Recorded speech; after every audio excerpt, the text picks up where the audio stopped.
Welcome to the Calm Analytics channel. I'm Boris Tizenhausen. It's December 3rd today, and there is a lot of news. In this episode, Putin humiliated Trump. Why was the American delegation kept waiting for 5 hours? And why did the negotiations fail so spectacularly? A hellish night. In Russia, drones set fire to a strategic oil depot and also blew up the Druzhba oil pipeline. The war chest is rapidly running dry. Rosneft's profits collapsed instantly, and now Sechin is frantically classifying Rosneft's losses. Europe is preparing to confiscate Russian assets and to completely stop using Russian gas. And what about the Kremlin? Hysteria. Putin threatens to destroy Europe, to cut Ukraine off from the sea, while his own fleet hides in Novorossiysk. And the naval blockade is in effect. Turkey has officially refused to transport Russian oil. After the strikes on tankers and talk of Trump's new war, the US is preparing missile strikes on Colombia. Well, and the president of Colombia here is threatening to awaken the jaguar. There will be a lot of news. This episode is going to be very, very packed. If this is your first time on this channel, be sure to subscribe, welcome, and don't miss the upcoming episodes. So let's start with a major embarrassment for a major country. Witkoff and Kushner waited for 2.5 hours in the Kremlin for Putin. I think you've heard about this. Putin arrived almost 3 hours late instead of at 5 p.m. He first went to deliver militant speeches at the Russia Calling Forum, leaving the American delegation to wait. And it was just downright disgusting. It's so humiliating, especially for the most powerful country in the world. It allows itself to be humiliated by some Kremlin nobody. Putin, by the way, thinks it's his thing, that if he makes someone wait, it means he's dominating the person he's making wait. But in reality, that's never domination, it's just basic ignorance. He made Queen Elizabeth wait, he made the Pope wait, and so on. He made many people wait. Apparently, someone explained to this little half-pint that if he behaves like a thug and is late to meetings, people will somehow respect him for it. In psychology, this is called chronophagy, devouring time. In other words, it's used as a tool for domination. Putin, as a man with an inferiority complex, this petty Chekist who fancies himself an emperor, his logic is simple. The one who waits is the weaker one. The one who makes others wait is the one in control. I've mentioned more than once that in her memoirs, his ex-wife described how he used to make her wait. Out in the cold, sometimes for over an hour until she was in tears, and then he would appear around the corner, pleased with himself. He had been there the whole time, watching, observing how she suffered. A classic outright psychopath. In short, he also likes to keep his guests waiting after a flight so that they burn out, get tired, start to get nervous, feel dependent, and finally are just relieved. Thank God at last, let's go talk. And then another 5 hours of negotiations. 5 hours. The idea is that Putin thinks an opponent who has been worn down like this will be more willing to accept softer terms. Basically, it's a trick like that. He tried to pull it on Erdogan in 2020, but with Erdogan it wasn't 2.5 hours. He made him wait for 2 minutes, but in front of the cameras. Erdogan remembered that. And in 2022, he got his revenge on Putin, making him wait in front of the cameras. Remember when, I think it was in Tehran, when Putin was chewing on his nails, not knowing what to do with himself, there was no chair. He was fidgeting on his heels, shifting from foot to foot, doing something on those 5-centimeter heels. So after waiting for 15 minutes, the American delegation was supposed to just leave for their hotel or the embassy, depending on where they were staying. Let me remind you, Putin was late, not because he had some super important meeting or conversation with Trump. He was just giving a speech to his pocket bankers. That's it. That's how he would humiliate people. And the result was predictable. It started, I don't know, at 5 o'clock. They discussed something. He started with the Ruriks. Then Putin's aide Ushakov came out and said that, well, no compromise had been reached. Naturally, everyone understood that. Of course. So Ushakov put it this way. He was asked whether the world was closer or further away after these talks. Now, after these negotiations, where does the world stand? Ushakov said, well, definitely not further. In other words, they remained in the same place. That's it. Then Putin's aide also spoke about the territorial issue. And Rubio pointed out very well that the key point of contention in the negotiations, the main thing they're arguing about right now, and I'm quoting here, Rubio said, it's a strip of about 30 to 50 kilometers and 20% of the Donetsk region that remains under Ukrainian control. Rubio made it very clear. Can you imagine all of this was for that? Did anyone really have any illusions about these negotiations? Did anyone actually doubt that they would end in nothing? In previous programs, I mentioned that Putin has now gotten himself into a situation where he simply can't walk away from the negotiations. He just can't. The price of the prize, that little piece of Ukrainian territory, that prize he wants, to snatch it away in his black beak, the value of that prize is many times, dozens of times less than what Putin has already poured, thrown into the millstones of this war. So to stop now for 20% of Donetsk region, for Donbass at the cost of the entire Russian economy, the loss of geopolitical influence, the loss of global markets, and the inevitable coming internal economic and political crisis in Russia, was 20% of Donetsk region worth it to Putin at such a price? Did Putin really need 20% of Donetsk region at this price? I highly doubt it. I really doubt it.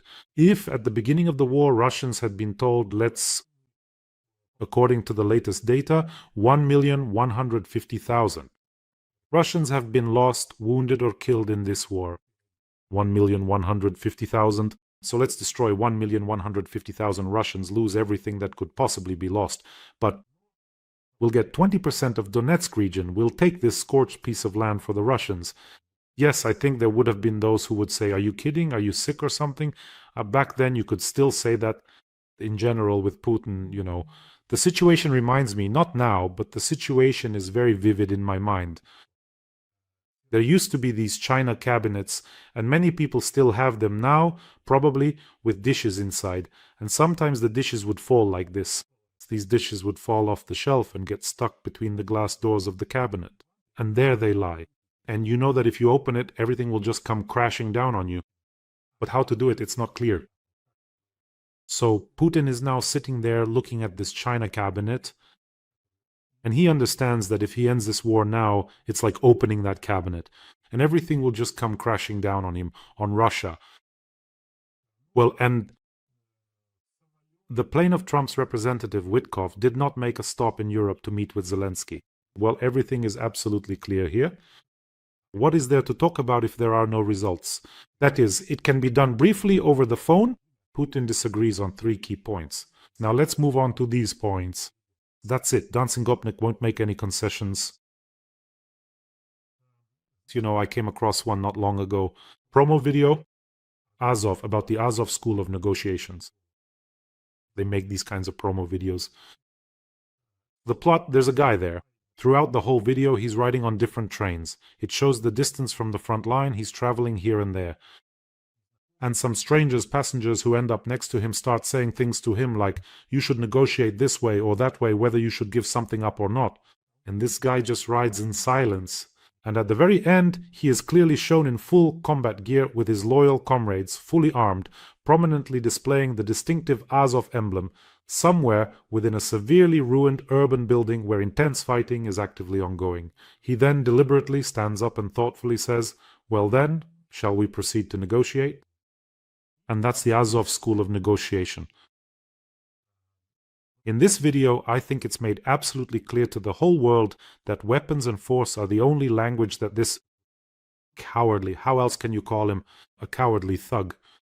When he gets hit hard, right there in the Kremlin, right in his bald head, when he realizes that he'll be the next to move to the mausoleum right after the other Vladimir, he'll immediately start making concessions.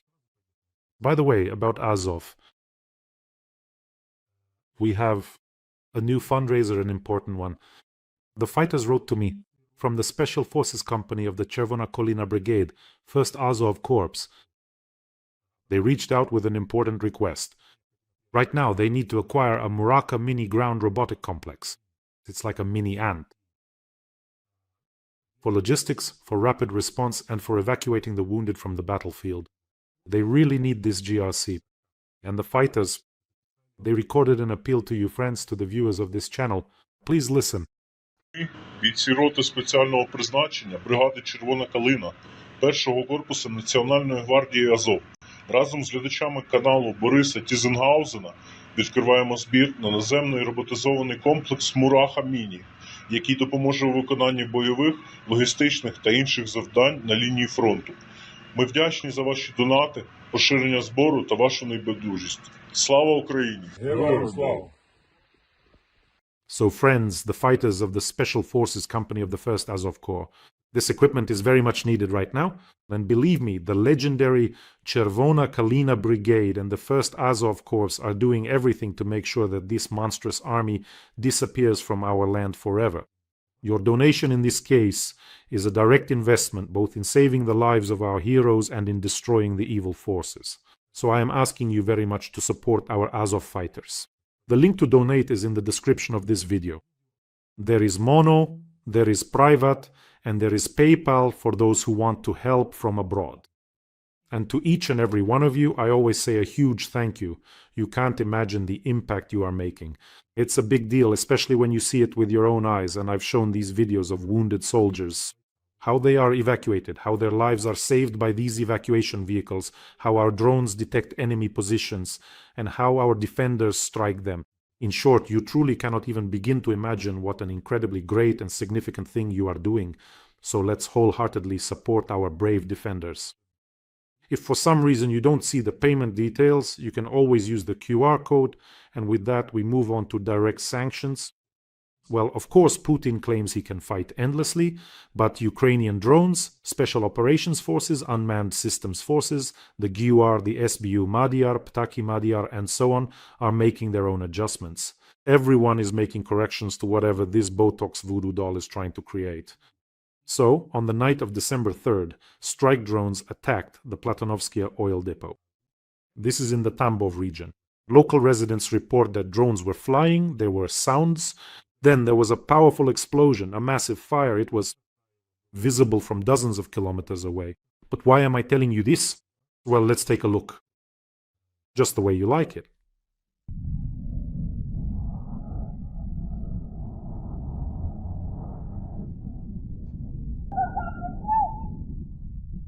And this oil depot is not just any depot. Well, it's 400 kilometers in a straight line from the border. Obviously, the drones didn't fly in a straight line and they weren't launched right from the border, so I think they flew about 600 kilometers.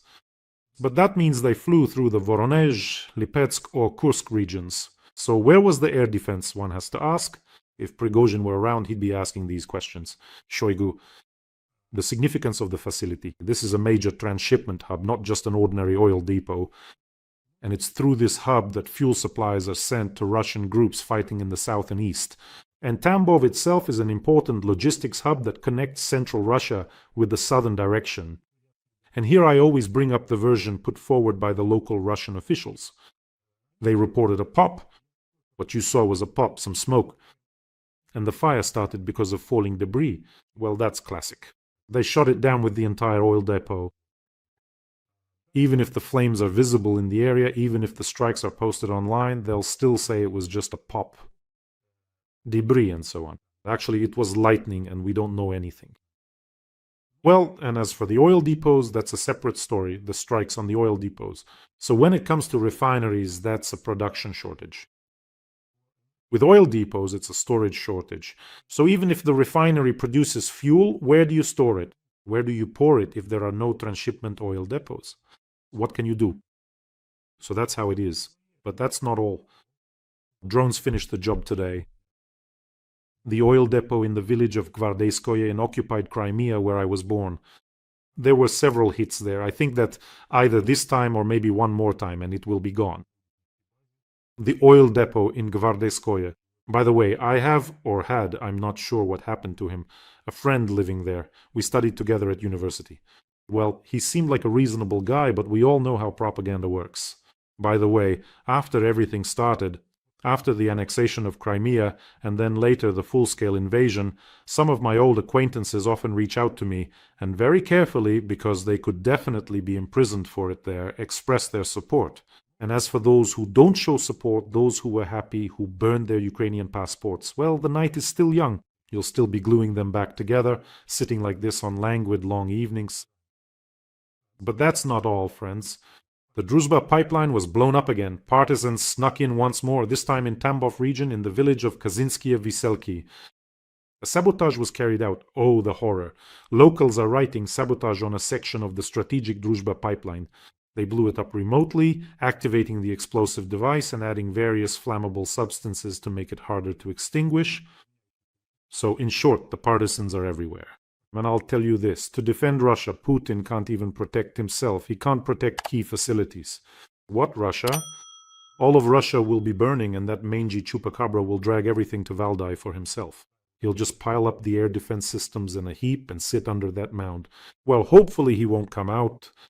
And now news, especially for those who write, oh, they'll just fix those oil refineries. It's like a mosquito bite to them. So here's your mosquito bite, right in that Botoxed rubber, that little box. Rosneft reported a 70% drop in profits. And they classified the data on cash flows. Sechin, what happened? What's with all the secrets? Remember when we were kids, we used to bury little things under glass, like candy wrappers, flowers. Sechin, stop burying the reports. What's going on? So this is official confirmation of the pain in Russia's oil refining industry. Rosneft is publishing its report for the first 9 months of 2025. It's not even really a report, more like a verdict. Profits have plummeted by 70%, and just in the last month, year over year, by 80 to 85%. So they keep falling. The data on cash flow, that is the cash flow statement, has been classified. You want to ask, why did they classify it? Well, because in 2024 they were still showing it, but by 2025, that's it, no more. Because in the expenses column, you could basically just draw a black hole. Putin is draining every last penny from the oil industry to pay for the war. The tax burden has increased. Nabiullina has raised the interest rate. And let me remind you, Rosneft has enormous debts. In other words, they physically can't service their loans. Plus, there are sanctions, because they have to ship oil to India and China using shadow tankers, plus India and China themselves. Now, on top of the sanctions, they're demanding massive discounts. All these factors have eaten up all the profit margin. That's it. The main wallet funding the war is running dry. So Rosneft, which used to be the breadwinner for the war budget, is turning into a kind of zombie that soon will be holding out not just one, but both hands, asking the state for money. Putin will say, well, let's just ask the Russian people for more. We'll raise the tax a little, maybe up to 105%, and then everything will be fine. Is that not enough for you? Here, have some more. The EU Council has approved a preliminary plan to completely stop importing Russian natural gas by 2028. Now the document still needs to be approved by the European Council. I think the European Parliament has already approved it, but that needs to be clarified. So pipeline gas supplies must stop no later than September 30th, 2027. This isn't about sanctions, it's about Europe's new course. So even if sanctions are lifted from Putin, from Russia, it's unlikely that this whole process can be reversed and turned back. Putin has outplayed everyone again. In other words, he is now guaranteed to lose the European market. Let me remind you, he was selling his energy resources to the European market at almost twice the price. Why couldn't you just sit still? You could have just stayed put playing with your own toys. He could have been speaking Chinese over there already, raking in huge amounts of money, stealing together with Sechin, Rothenberg, and all the rest, quietly lining his own pockets. Why did you get involved in the war? You fool! So Russia is now recognized as an existential threat to Europe. Well, I think that says it all. Orban will still be clucking from his nest over there. I can manage without Russian oil. Just wait. Trump will leave. Trump is like an older brother to Orban, the one who came back from the army. Orban is always hiding behind him. Trump will leave, someone else will come after Trump, and it will all be over. Orban's feeding trough. So Orban, just finish out your last few months probably, because next year he has elections. And there could be a very serious problem there as well in that situation. Every voice matters. Join our community, support independent journalism and help us bring you the truth from Ukraine. Become a member of Ukraine today. Join us now. But that's not all. The European Commission has sent EU countries legal proposals for the confiscation of Russian assets. The plan includes seizing all 210 billion in Russian assets that are frozen in Europe. That's what Politico reports. And here we come to the point of how to properly put pressure on the satanic clique, how to properly suppress this evil in the Kremlin. Somewhere I came across the opinion that as soon as a decision is made to transfer Russian assets to Ukraine, the Russians will rush to negotiate, or at the very least they'll start making concessions. And they will make concessions. The logic is very simple. If the mechanism is in place, then pressure is now being applied from this side as well. It's all very simple. Every week, Ukraine will receive 20 billion from the frozen Russian assets, until Putin agrees to the terms. Naturally, there are plenty of defenders of these assets in Europe. Lately, they've been making themselves known more and more often. Well, yes, Orban is really something else. He's like a reverse Robin Hood. He protects the money of the rich and doesn't give it to the poor. In other words, he has put the people of Hungary almost at the very bottom. In the European Union, in terms of purchasing power, but when it comes to Putin's assets, he'll defend them with everything he's got. That's just how it is. By the way, friends, don't forget to subscribe to this channel. Here, we're not only fighting against Russian propaganda, but also exposing Russian lies. They're not just Russian ones. And the Kremlin spends money on all of this. Hundreds and hundreds of millions. That's something Putin doesn't mind spending on. Basically, we're making sure that Russia will never wash away the shame of this war. At least not until it repents. So make sure to subscribe. And of course, when everything is going badly for you, I'm talking about Putin now, what do? Of course you threaten. Of course you threaten. Putin, it's like he has some kind of manual for this. Putin threatened Europe with total destruction in the event of a war with Russia. I think you've heard this statement. Russia is ready. By the way, before his meeting with Witkoff and Kushner, before he made them wait for 2.5 hours, he came out to talk about how he would go to war with Europe, how he was ready to fight right here and now. At that point, it was already clear that the negotiations would lead nowhere. He started making threats again. Honestly, it's just kind of stupid. So, if European countries start a war, Russia is ready to fight right now. There might quickly come a situation where we have no one left to negotiate with, Putin said. In other words, he's hinting that they'll hit Europe so hard. This is what all dictators do. Kim Jong-un says, yes, we might not be able to really fight South Korea and its allies head-on, but we have a lot of old conventional artillery on the borders. We'll fire all of it at Seoul, and besides, we might have some missiles there, or maybe we don't. You figure it out yourself. And we'll fire those somewhere too, but that would be a doomsday shot.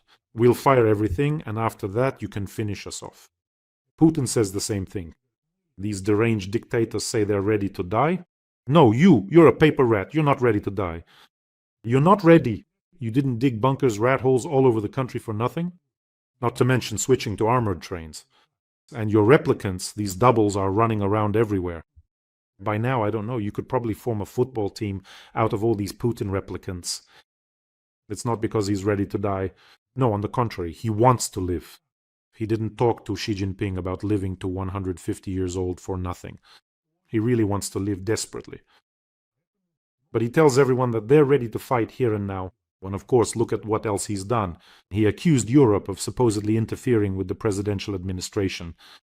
Trump's administration, preventing them from reaching a peaceful settlement in Ukraine.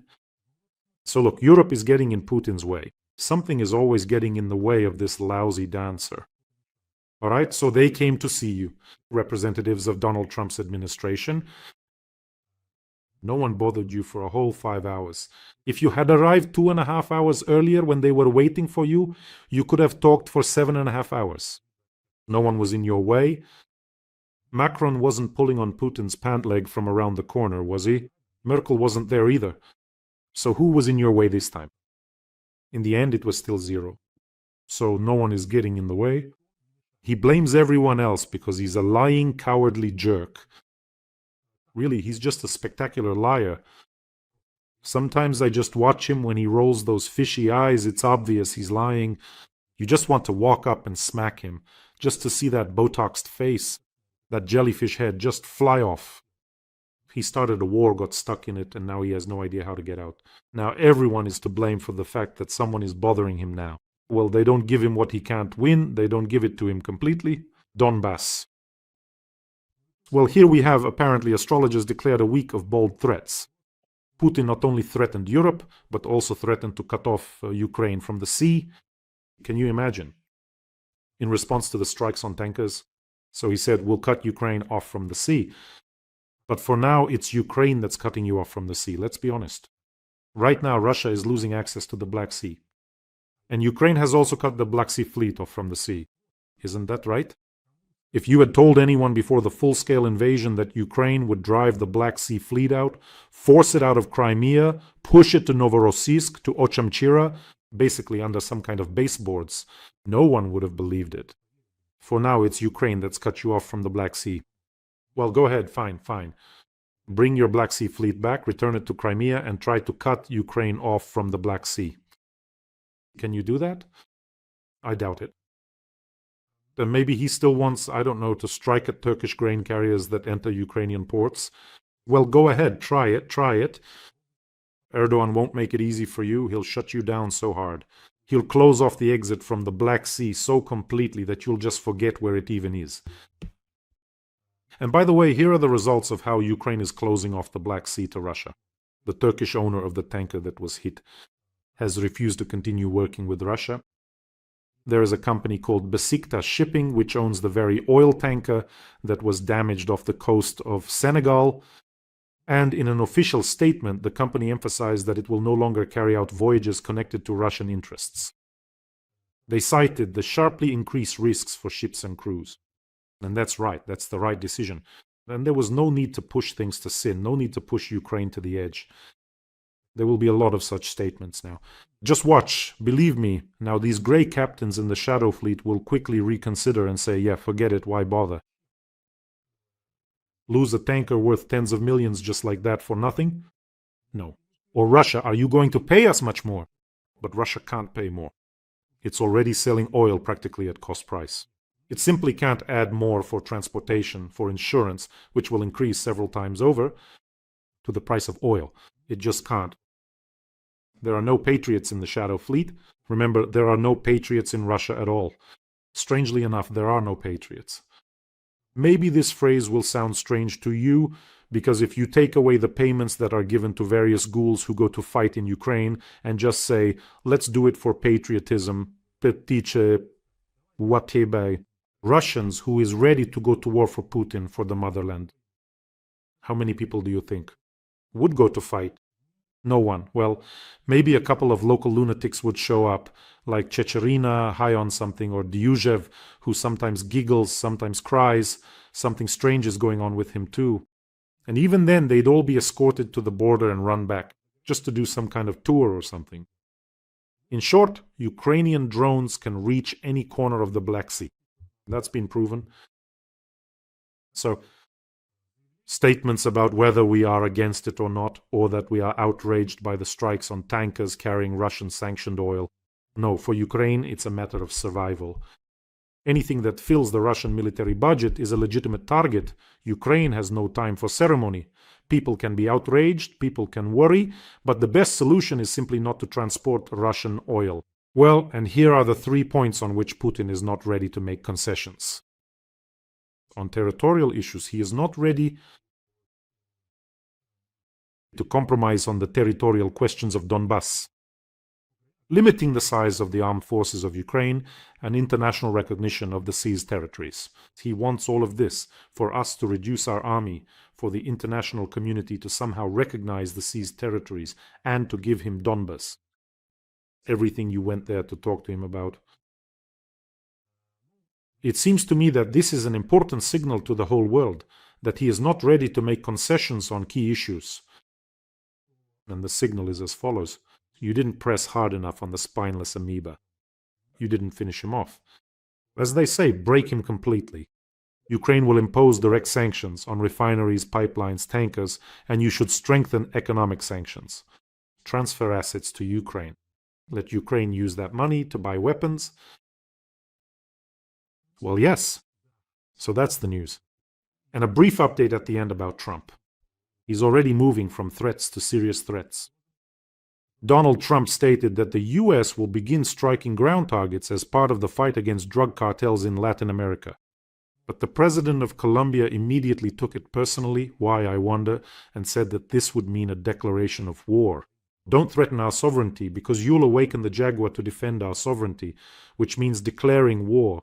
Don't destroy 2 centuries of diplomatic relations, said Mr. Gustavo Petro, the president of Colombia. Look, regarding awakening the jaguar. The jaguar doesn't want to wake up and do something about the drug cartel. Seriously, with your junk, you've polluted the whole world, honestly. All the top officials, the military, the security forces, everyone's involved, I'm sure of it. Just like in Venezuela, the Sun cartel there, all the top military brass are involved. Don't tell me that the leadership of these countries, Venezuela, Colombia, doesn't know where and how the cartel operates, what they're growing, and which routes they're using to transport it. Come on, don't try to tell me otherwise, so do something about it. And then there won't be any need to wake up the jaguar or the koala or anyone else. There's no need to wake anyone up. Just be decent people. On that note, I think we'll wrap up today's episode. Friends, take care of yourselves, take care of your loved ones, and I really ask you, let's help our Azov fighters. Let's support the legendary Azov. The link to the fundraiser is in the description of this video, and besides, the goal isn't very big. I think if we all pitch in, we'll reach it quickly. Believe me, you are a tremendous force. Wishing us all a peaceful day and glory to Ukraine.